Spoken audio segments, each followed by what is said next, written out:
Welcome to Crash Course, a podcast about business, political, and social disruption, and what we can learn from it. I'm Tim O'Brien. Today's Crash Course, Fox News versus the big lie. Fox News, at least the part represented by the network's powerhouse evening talk shows, is often an unfettered disinformation machine. It has propagated myths, far-right talking points, and conspiracy theories with unencumbered gusto. Until, that is, it helped circulate the big lie about electoral fraud in the 2020 presidential election.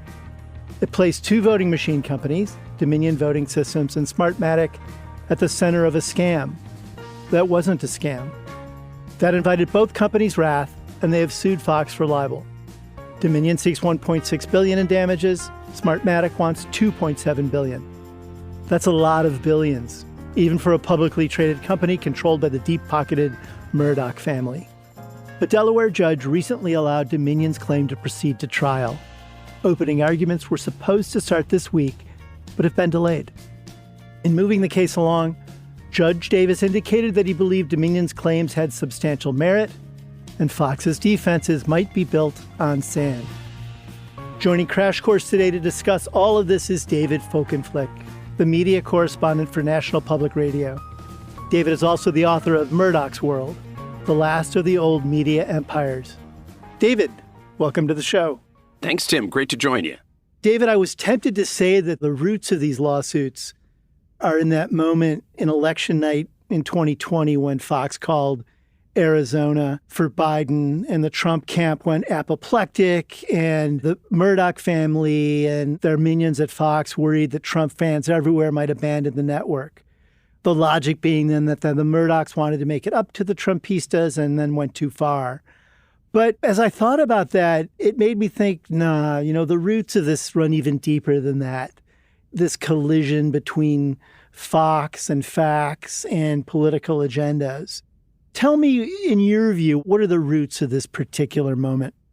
Well, look, the proximate cause of what happened was that projection of Arizona for Joe Biden on election night by Fox News, making Fox both the network whose audience least wanted to hear that and the network that did so first and the only television network that did so for days. But you're absolutely right. I was walking this through with colleagues a couple of days ago on this very question, and you can kind of scroll backwards to the lies about Seth Rich and his death. You can scroll backwards to the questions about Benghazi, the questions about the legitimacy of Barack Obama, the elevating of Donald Trump from reality show star and sometime real estate or purported real estate tycoon to a weekly pontificator on matters of public record, which is what Fox and Friends did, starting around, I think, 2011. Sort of elevating him as a countervoice to Obama. And it really strikes me that Fox was jingoistic. And Fox was, particularly post 9/11, made its name, became the leading ratings force in cable news as a result of sort of the flag and patriotism and everything that happened after 9/11 and going to war. And it went from there. But it really went off the rails starting in the Obama years, whereas Bill Shine, then the head of programming and opinion, said to me in 2008, 2009, we can be the voice of opposition and flourish there. We don't have to be just championing a Republican. And I think you started to see it with the idea of the need to delegitimize and deny Obama the idea that he had earned the presidency and deserved to be there, whether or not you liked his policies, whether or not you liked him personally. And I think the seminal moment in some ways occurred the same week that Trump was being coronated, in a sense, as the Republican nominee. Roger Ailes, as the head of Fox, had battled back and forth with Trump, but basically sued for peace with him because he saw that his viewers were going for Trump. Well, let's pause on that for a minute, though. Yeah, sure. Because I actually, in this idea of where the roots of this are, I would go even further back, and I'm glad you invoked Roger Ailes. Because in the person of Roger Ailes, you have someone who's in the Nixon White House when Woodward and Bernstein bring Nixon down. And you have someone who has ingested this idea that the media got in the way of the candidate, the media got in the way of the president. The media is a fire hose of liberal establishment thinking. And isn't it correct in a way to say that Ailes embodies the creation of the network, both literally, but also sort of spiritually? Oh, yes. He's cast in his image. It's founded by Rupert Murdoch in 96, but it really is molded to resemble Roger Ailes himself, a punitive political brawler, a guy who knows exactly what he's doing with rhetoric and imagery, and who sort of embraces the ugliness of certain kinds of knife fights in politics and then transmits it to news. Sort of news in quotes. I was going to say that, right? News in quotes, because really what it is it's agenda warfare. Well, it's agenda warfare. It's translating conservative talk radio, which really blossomed in the late 80s and early 90s, to cable news. It's saying to CNN, you know what? We can spend a heck of a lot less money reporting and just slap people in to argue, and they can chew on what is sort of news-ish or news adjacent or seemingly about the news, or maybe just inventing things that we're now calling news, and do it for a lot less money, but ultimately make a lot more money by doing that, because we're not pandering to what people maybe need to know or deserve to know, but what people want to hear about. And those are two very different things. Are you equipping people as citizens? Are you treating them as consumers entirely? And he saw them as consumers of ideologically infused content, playing to cultural grievances, playing to often prejudices, and fostering and fomenting a sense of society built on often fear and distrust. And he does that to great effect, successfully. It becomes the most popular television network in the United States. And he has a Cable. In cable, correct. In any event, Roger Ailes uses his instincts and this model to turn Fox into an enormous influencer in the media landscape and presides over that up until the point in which he's removed. The ironic and startling thing about Ailes is that it turns out that when Rupert Murdoch takes over as CEO of the network for a time, it doesn't become more journalistic, even though Murdoch does have true journalistic blood flowing through his veins along with everything else. It becomes less under control. It becomes more driven by its stars. It becomes, if anything, more irresponsible. Because Murdoch liked that, or because he's a bad manager, or both? Murdoch is not as confrontational a leader. Murdoch is, at this point, not a young man. TV is relatively new to Murdoch. He feels more comfortable controlling print. Even though he's had TV for years, just controlling it personally was not the way he led these operations. He didn't lead Sky day to day, didn't lead Fox day to day. And he was enjoying TV. It was this fun new toy. But he didn't have control of Tucker Carlson. He didn't have control of Sean Hannity. And ultimately, it was such a big moneymaker that he didn't instinctively feel, I have better intuitive knowledge of what to do for TV and keep making billions of dollars a year in pure profit. And in 2016, I don't think Rupert Murdoch thought that Donald Trump was going to get elected president. Many people didn't, including myself. But once Trump began burning through the primaries and it became more real that he might wind up in the White House, then Fox sort of threw in with him. Eventually, they all were singing with one voice, right? Yeah, I think what you saw was Murdoch was privately deeply skeptical of Trump and contemptuous of him, knowing him for decades in New York as a prime source and subject of the New York Post's coverage, and he was not impressed by Trump. But ultimately, he ran and sprinted to make Fox look as though it had been leading the parade from throughout. Why did he do that? Well, to do that before the election 2016 was a win-win. Either he would look to Trump's supporters as though he had been a strong, adamant backer of Trump at Fox News, and therefore Fox would get credit for that even if Trump went down. Or if Trump won, he'd say, look, he's a yutz, but for the first time, I have a bat phone in the Oval Office in the White House in a way I've always wanted, in the way that Murdoch has always had in Australia and in the UK where he's operated. You know, he's usually the first major visitor to come into 10 Downing Street after a new prime minister gets in. And in those two countries, he had that on both sides of the ledgers. That is, center-left to very conservative prime ministers would, as his aides call it, kiss the ring and come and seek his approval and benediction in running for office, because he sometimes threw his support to the members of the labor parties in those two other countries. Here, he has it really exclusively in the Republican Party. And even within the GOP, he didn't enjoy the same kind of access he had with Trump, right? That's right. And so with Trump, you have a time at which Murdoch bestows credibility on Trump, and that's something Trump really doesn't arrive with much of. And he craves it. And he craves it. As much as he trashes the establishment and these institutions as elitist, boy, does he want it. Boy, does he respect it. So this is the moment where he gives Trump credibility. And when Trump wins, he's like, okay, here we go. And so although he was critical of some of the things that Trump did, like on immigration and other things, his hosts went all in, but they went all in almost as independent operators. He didn't have a unified message. These guys all were finding different ways. And suddenly Trump is pulling his kitchen cabinet essentially from Fox's airwaves. They're advising him. They're talking to him all the time. You then have also the people that Trump is pulling off the air, people like John Bolton, who are Fox contributors, and naming them to major administration positions on the basis of what he's seen on Fox. And much to the consternation, right, of the traditional newsroom there were straight shooters, Chris Wallace, Shep Smith, Brett Baer, who felt that this evening lineup of commentators was perverting the mission. But obviously the real strength in the Fox operation, where the money was and where the influence was with these commentators.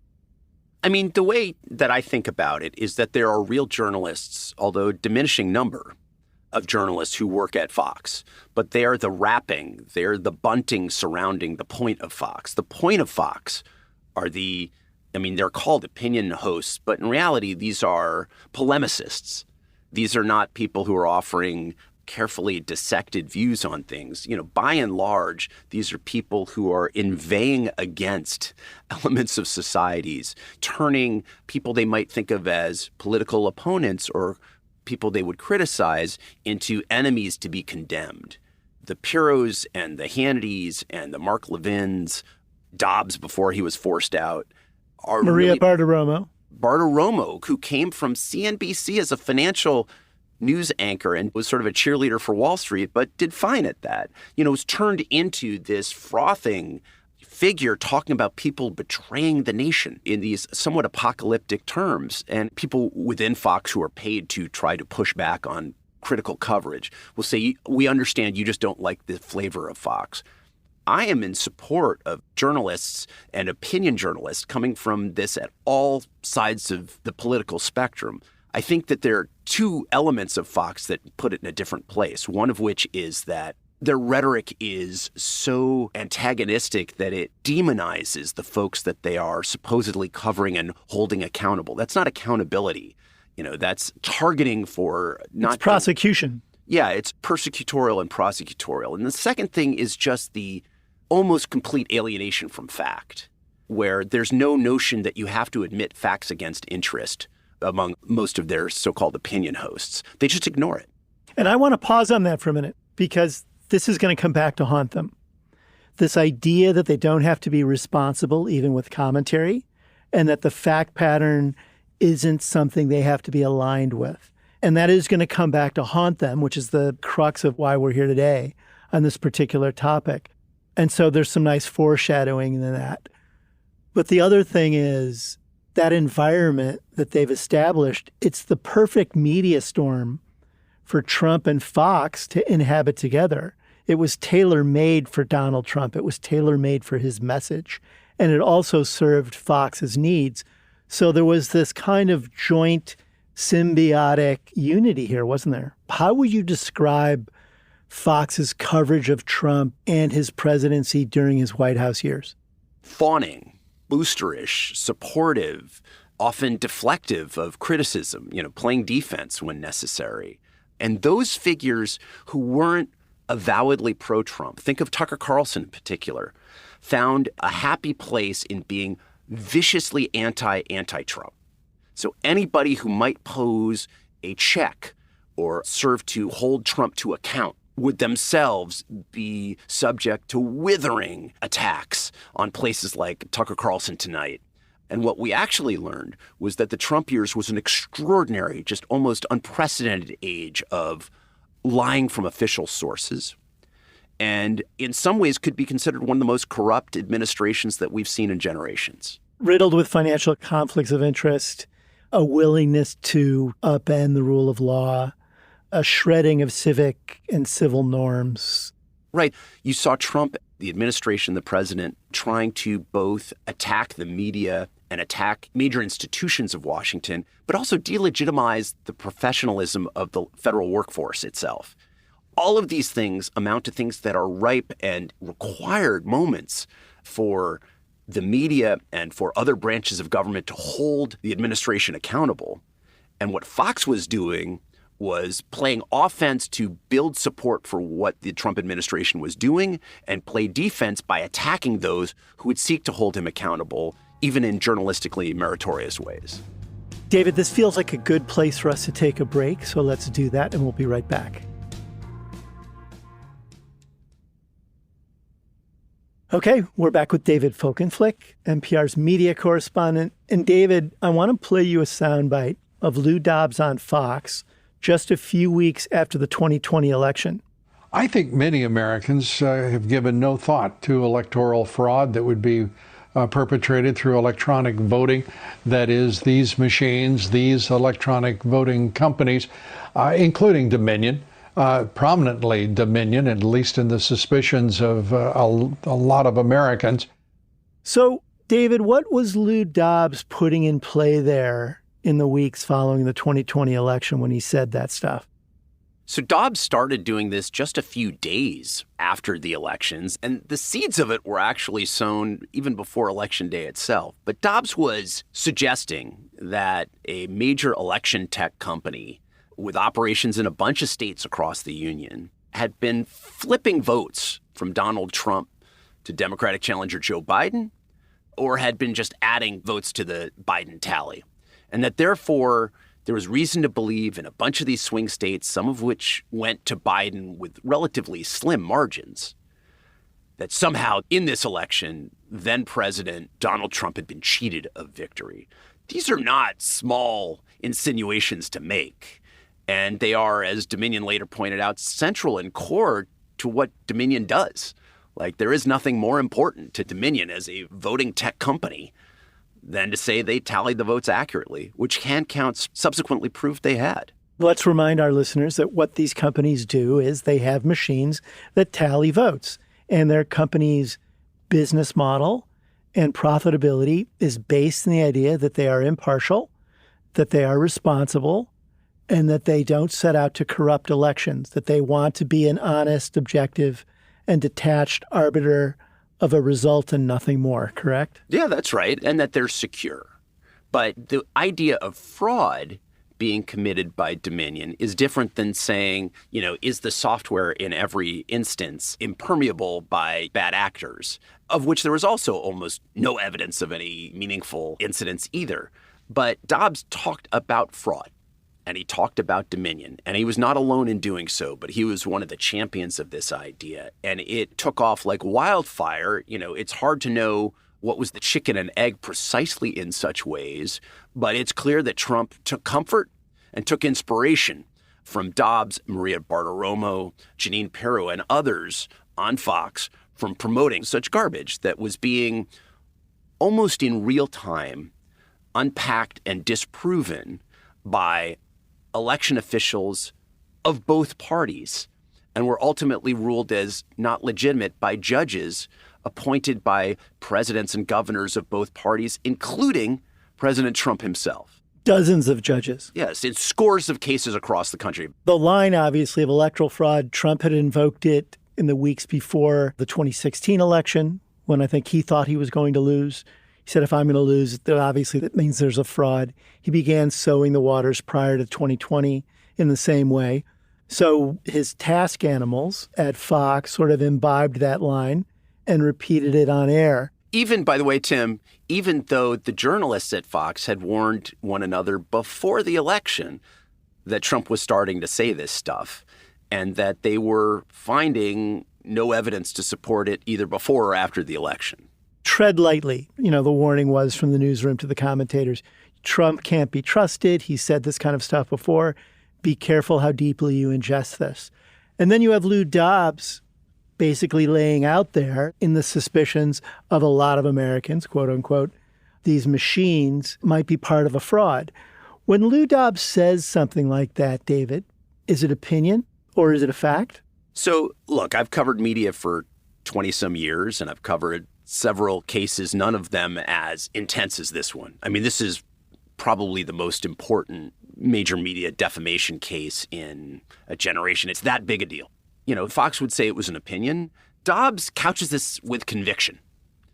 He does not allow for a lot of ambiguity, a lot of ambivalence in what he presents. And so there is a category of comments as judges adjudicate sort of how to frame a case for a jury's consideration. You have a lot of running room on the First Amendment generally in reporting, and you even have running room to get some things wrong in good faith. You have more running room if something is clearly opinion. But this is kind of mixed opinion, where it's mixing a belief with an assertion of fact that is perhaps founded in a belief, but it is presented to the public as though it is true. And therefore, it doesn't get you off the hook to say, well, it's just what I believe, so I can say it. So this is mixed opinion. And so what Dobbs said is something that is the kind of thing that gets Fox in trouble. And Fox, to protect itself from getting in trouble, invokes the First Amendment. It says we have a right to express opinions. This was merely opinion, and therefore, Dominion, you can't sue us because we were doing what we are entitled to do under the Constitution. What's happened, though, is that Judge Davis has said to invoke that protection of the First Amendment, you have to be both responsible, and if you're going to invoke reporting, you have to use neutral reportage. In other words, you want to present allegations in a neutral fashion. And if you're not actually neutral in how you present erroneous information, you can be held liable. Isn't that essentially the way that the veil of the First Amendment is getting pierced here? I would put it slightly differently, and you may be right. But my sense of it is Fox has argued what it has called neutral reportage, saying, look, the then sitting president of the United States is saying that there was fraud committed by Dominion. The president and his inner circle and top legal advisors like Rudy Giuliani, Sidney Powell for a hot minute, right? These are inherently newsworthy people talking about inherently newsworthy events, that is, the national elections of 2020. And so through neutral reporting, if we pass this along straight, as they claim to have done in some of their interviews, we need that protection. The judge is saying, look, the First Amendment is already providing you the protection of the actual malice standard, which has to be met for defamation to be found by a jury. And that, just so your listeners understand, actual malice doesn't mean you're malicious. Actual malice means that either you knew something that you said or published was false and also damaging, defamatory, that is, damaging to your reputation in an important way, a core way, or that you should have had that knowledge or should have been aware for it and you willfully disregarded it. So, for example, Fox News' news side saying repeatedly, guys, there's no truth to this, and then putting on the air would seem to meet that standard. And all of the other evidence that's now surfaced in this court case is we have emails, we have texts in which producers, on-air talent, even Rupert Murdoch are all saying, we have doubts about this. This is unseemly. Sidney Powell is unhinged. That's the question that is being met there. Now, Fox has some other defenses that play in there, but this is what the judge has said. Under the First Amendment, free speech, yes, there has to be robust allowance. There have to be greater allowances for opinion. But the judge has found, just in recent days, as part of ruling on what are called summary judgment motions, where before the jury part of the trial really starts, the two sides get to say, look, there's so much evidence showing that we're right. You don't even need a jury to find it. And Fox gets to say there's so little evidence finding that these allegations against us stand up. You can just dismiss the case altogether. The jury doesn't need to hear it. What the judge ruled was, you know what? I'm going to find that these statements were about Dominion, even though some of those statements could have been a question for the jury. He's saying, you know what? I'm going to find these statements are false. That could have been something the jury had to arbit. He's saying, I'm going to find these statements are defamatory. That is, not only are they false, they are harmful to the reputation of Dominion and its core business enterprise. So, 2/3 of the work of the lawyers for Dominion has already resulted in them getting pretty far down the line towards this question of Fox News and even its parent company, Fox Corp, being found liable for defamation. A lot of the work is already done. That, to me, and I'm not a First Amendment lawyer, I'm not a lawyer at all, that to me was pretty surprising. So Fox is now having to argue essentially an appeal to free speech and First Amendment principles, but also make some more narrow definitions and saying, look, you're trying to hold a corporation responsible for what were, in your perception, the failure of individuals. individual producers and stars. And they're saying only the people immediately involved with those shows on which those statements occurred should be the ones that you think about as responsible for this happening. It shouldn't be an institutional fault. Which is why Fox let go of Lou Dobbs, presumably some time ago, was to insulate themselves from any fallout surrounding his own actions and statements. That's the first indicator, I think, that a very interesting scramble is going on at Fox, that this company that had sort of just plowed through opponents and journalistic norms with reckless abandon suddenly was starting to worry. And a lot of this, I think, later came out in the evidence, and we've talked about this, but despite ample doubts around the network about the big lie, that the election had been stolen, that there was electoral fraud, at the very highest levels of the company, people didn't believe that to be true, including Rupert Murdoch himself. He later testified, yes, I mean, we thought everything was on the up and up. Yet they allowed on-air anchors to continue peddling the fraud theory. Why is that? I think it goes back to what you said at the outset. The call for Arizona was so deeply violating of what Suzanne Scott, the chief executive of Fox News, called Fox's brand. The brand promise to its viewers is we are not going to upset you with information you don't want to hear unless it is impossible to avoid. And we are going to treat you as gently and gingerly as possible because we are going to be a safe space for you. Fox was the first network to call it, and boy, was their news team and their decision desk proud of it. They had a new way of calculating and projecting votes. After the 2016 race, all of media had egg on its face for the way in which people thought Clinton had that sewed up and it all went to Trump and people couldn't quite process what had occurred, right? And polling has been a problem in recent years and recent cycles. Fox went to a new one that had developed itself with the Associated Press, and it did really well in 2018 races. And so Fox relied on it. When its math showed it that Arizona was tipping for Joe Biden, it called it. Well, it was the first network to call it, and other networks waited days to call it for Biden. So Trump was outraged, Trump's family was outraged, his inner circle was outraged, but his fans were outraged. And you know what? That correlation of the core Fox viewer and the core Trump voter was near complete. It was almost, a one-to-one relationship, right? So Fox was deeply alienating the people who made it such a runaway financial success. And so they let them run.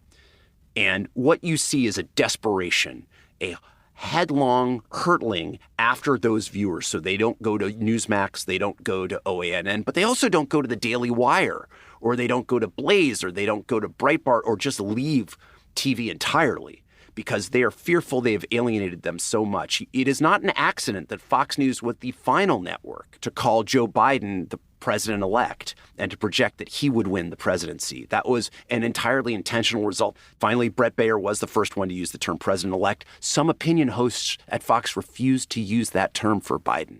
Another interesting thing I want to ask you about out of the Murdoch testimony is, in his testimony, he said at least once, maybe twice, that Fox Corp, the parent of Fox News, had nothing to do with airing claims of voting fraud that implicated Dominion and Smartmatic.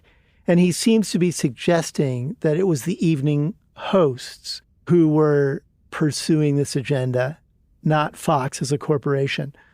What's his thinking there in making that distinction, David? Well, they're all dispensable. The Murdochs have always, perhaps understandably, written the rules to protect themselves. And they seek to cauterize any bleeding or wounds at as low a level as possible and at high as a level as is absolutely needed. He wants to ensure that Fox Corp is not held accountable. In this instance, Rupert and his son Lachlan, the co-chairman of this venture, the co-bosses of the parent company, are in the weeds emailing about the nature of the direction that coverage and the limits that will be put on their opinion hosts. You had Lachlan Murdoch talking about how smarmy and smug one of their news anchors in the afternoon, Leland Vitter, seemed in describing pro-Trump protesters. That is pretty in the weeds. I think at one point Lachlan Murdoch was weighing in on chyrons. Now, this is consistent with how Rupert Murdoch dealt with tabloids for decades. It shouldn't be ultimately surprising, but at the same time, it's hard to do that over a sustained period at a time of what is clearly crisis. What one of their board members, Ann Diaz, called an existential crisis and moment for Fox. and then not say that the corporate leadership is implicated in any way in the consequences of what arise, right? So they are trying to say we are holding Fox Corp apart. They're just trying to hold it all at a distance. It's time for a break again, David, so we will return to our conversation after we hear from one of our sponsors.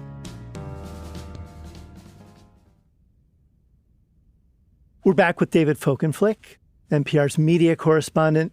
David, let's revisit the standard for proving a libel claim, actual malice. Plaintiffs need to prove decisively that a defendant made a false statement knowingly or with reckless disregard for the truth.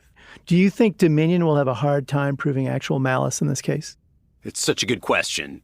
There's a lawsuit that's about to be addressed in the jury trial phase of this. And that features, as you point out, a high legal bar for Dominion to meet of actual malice. Will they be able to prove this is different than saying, my God, look at the ways in which this supposed news organization functions as a propaganda outlet or as a polemical political outlet at a time of crisis. I've talked to a bunch of First Amendment lawyers and media lawyers and corporate litigators. And by and large, they just say this is a remarkable case because the evidence is so voluminous that people in positions of authority within Fox had knowledge that the claims that they were sharing with millions of viewers had no foundation in fact.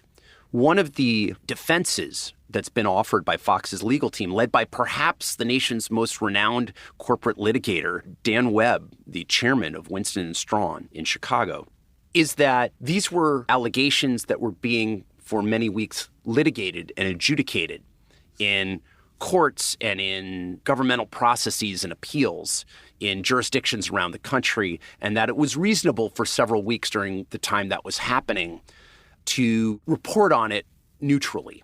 This judge has kind of put this aside. He said, we have to be grounded in the real world here. And this was being disproven by Fox's own reporters and by all these rulings and judgments and decisions and statements by all these officials throughout the country. So although the judge did not find in ruling on the summary judgment motions that that standard of actual malice had been met, he pointed to saying, look, I'm going to give instructions here to a jury to be grounded in the real world. And the real world was Fox's own people were debunking this, and it was also being rejected by all kinds of jurisdictions. And so the question is effectively, how long do you get to give that credence? Neutrally, much less how long do you get to promote that as plausible? You never know what a jury is going to do. But I would say that Dominion has accreted an astonishing amount of evidence to support its claim of actual malice. And that, at the start of the discovery process, when little things were trickling out, lawyers said, I'd probably slightly rather be in Dominion's shoes than Fox's right now, but it's tough. And that actual malice bar is really tough. As we get closer and closer to trial, it's a very tough hand for Fox's legal team to play, and I'm sure they'll play it as best they can. I also am detecting an itchiness to settle from the Fox side. Because they're getting routinely embarrassed at a minimum, and they're facing billions of dollars in liabilities. The way I think about this is somebody said, so this is like an X-ray of Fox. And I'm like, no. This is like an MRI machine or a CAT scan, a full body scan. You are seeing not just the bone structure, but you're seeing the muscles, the soft tissue, the internal organs, and you're seeing how the synapses fire and malfunction. Now, Fox, I want to be clear. We should be fair to Fox here. Fox says that this stuff is cherry-picked. Fox says that even when misstatements are made, as we've talked about, the First Amendment requires and the free speech principles require robust running room. Otherwise, you basically get arms of government adjudicating fairly narrow boundaries of what's accepted speech. And they say, look, this is just Dominion looking for a huge payoff that's far beyond the scope of its current enterprise value. It's majority controlled by a hedge fund that is seeking a great payout here. And you're having out-of-context statements taken by people looking for a big payout. And certainly that $1.6 billion that Dominion initially sued for is pretty gaudy figure, right? It's a lot of money. It's meant to grab Fox's attention. But Fox has proven over the years it'll settle. It's willing to suck up costs of a couple $100 million to take care of things. This is the way in which Dominion is arguing anyway, that it can get Fox's attention and force changes in how Fox operates. I think there's another factor here, too, is that the courts themselves have been under withering assault from Trump. And I could see some jurists in that system who see Fox as an enabler of Trump, and not just in a political context, but in an anti-democratic context, that he's a threat to democracy, would want to use a possible heavy verdict with deep financial consequences to convince no one to go this route again. That it isn't just what's at stake in this trial itself, but it's what surrounds it.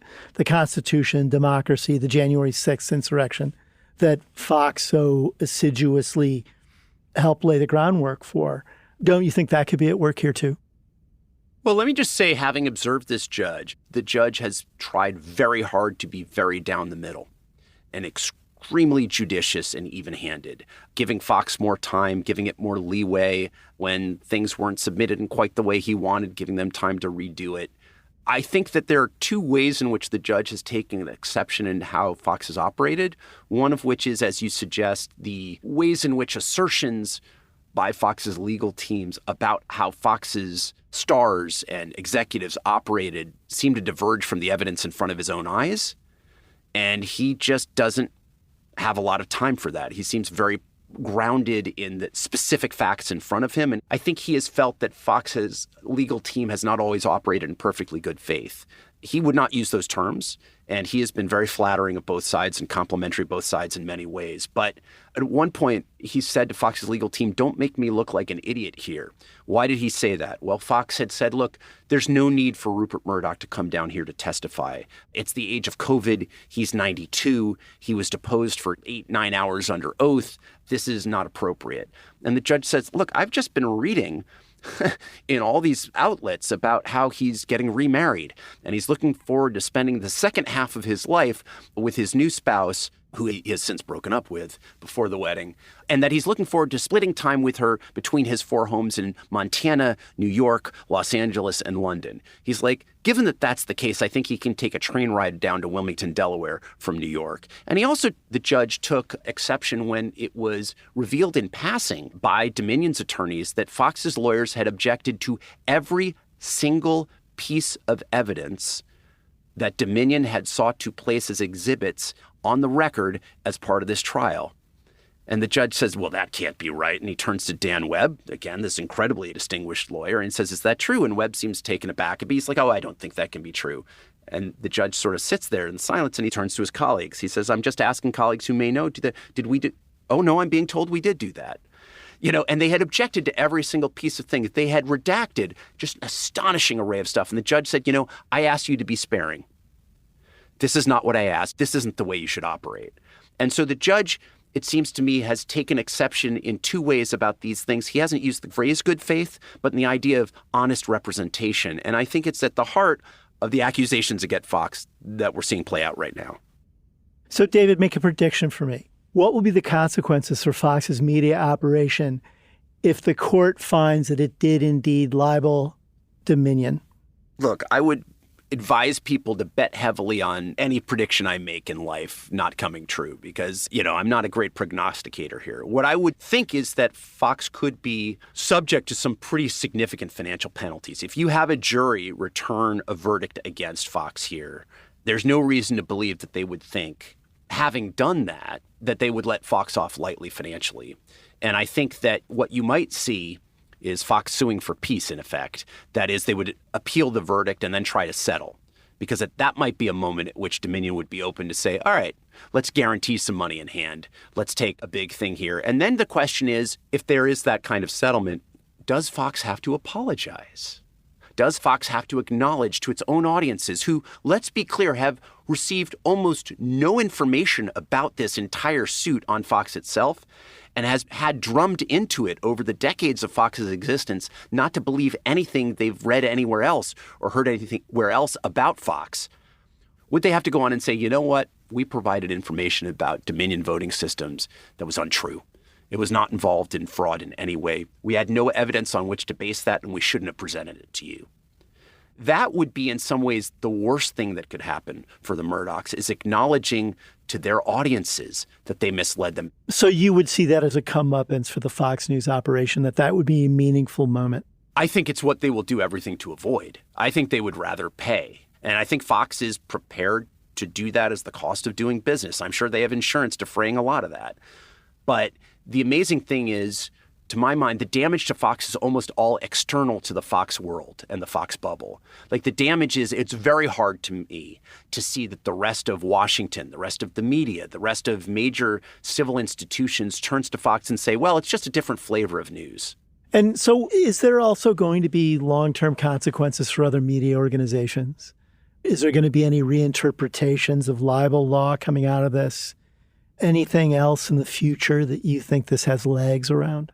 Well, I think you're going to see some of these actors be a little bit more careful. And the polemicization may be just as intense, but the factual allegations may be less specific. Do you know what I mean? Like it may just sort of shift how things are done to be no less toxic, but less specific in the allegations that are being made as a way of sidestepping some of this. I also think the rest of the press will have to take a wake-up call to make sure they bend over backwards and not simply say we have to serve the viewers and listeners with what they want to hear and see, but do justice to the story, right? Like you and I were brought up, Tim, you have to be fair. But fair is not fair and balanced in the Fox way of saying we're telling you something different than what you're hearing from other news organizations. And so it's not even that we're balanced, it's that we're balancing out the so-called liberal media, right? We thought you have to be fair to the facts, fair to your sources, but also fair to the people you're reporting on, fair to your audience so that they feel respected, but also fair to the truth. And that sort of fairness, there's no hint of that in the communications you're seeing inside Fox. So as you look at all of this, what have you learned from watching the collision between Fox and Dominion that you didn't know before, David, about libel or the contemporary media landscape? What's fresh and new in your mind? You know, each generation, each epoch has its own moments in which things like how defamation is defined are either affirmed, reshaped, or utterly rewritten. You know, you have 3 Supreme Court justices who in different ways and from different perspectives have registered themselves over the years as being open to reviewing this question and this definition. And there's some concern, or at least there was before all this evidence was developed against Fox, but some concern that were Fox to be found liable, it would be appealed to the Supreme Court, and then the Supreme Court would use that as an opportunity to change how restrictive and how difficult that bar is for people to meet. I think that Fox is raising a question, which I think is an interesting one, which is for all the people who are happy to see Fox get a comeuppance, many of them in the media, many of them liberals, and some of them just deeply scornful and contemptuous of the things that have been revealed about the fundamental nature of the way Fox operates. You know, it's a careful what you wish for thing, because this stuff could be turned against the New York Times or NBC or the Associated Press too, depending on the circumstances and the nature of the judges who are hearing such cases, right? Well, and depending on the actions of the media organization itself, which is doing the right thing and observing the fact patterns of protection against a libel suit. That's right. You know, good faith effort to present the news will protect you from a Dominion-like lawsuit. It might not protect you from lawsuits being filed. I've been sued. I'm sure you've been sued. Like, it happens. But it can protect you against horrible adverse circumstances. But that said, cases like this can erode that. It also is amazing the extent to which so much of what happened at Fox was so focused on the idea of their identity, their sense of themselves, what they call repeatedly their brand, and the way in which they were not only angry at those who were criticizing them, they were angry at their own people, their own reporters, for presenting facts to their audiences on the air or on social media platforms. And what particularly upset them was anybody fact-checking something that was said on their own air, even by people who are not paid by Fox. To me, what they were doing was affirming the idea that news and journalism still has some role to play at Fox News. How dare you care about the facts? Well, thanks for joining us, David. Thanks, buddy. You can follow David Folkenflik on Twitter @David Folkenflik, and tune into such NPR shows as All Things Considered and Morning Edition to hear his always astute takes on the shifting media landscape. Here at Crash Course, we believe that collisions can be messy, impressive, challenging, surprising, and always instructive. In today's Crash Course, I learned that what seems to be a bulletproof case against Fox from a company that has a clear and long list of grievances ultimately may not really be enough to rein Fox in. After all, we're in the disinformation era, and Fox is one of its most primary avatars. What did you learn? We'd love to hear from you. You can tweet at the Bloomberg Opinion handle, @opinion, or me, @Tim O'Brien, using the hashtag Bloomberg Crash Course. You can also subscribe to our show wherever you're listening right now, and please leave us a review. It helps more people find the show. This episode was produced by the indispensable Anna Mazurakis and Moses Andam, and me. Our supervising producer is Magnus Henriksen, and we had editing help from Katie Boyce, Jeff Grocott, Mike Nitza, and Christine Vanden Beilard.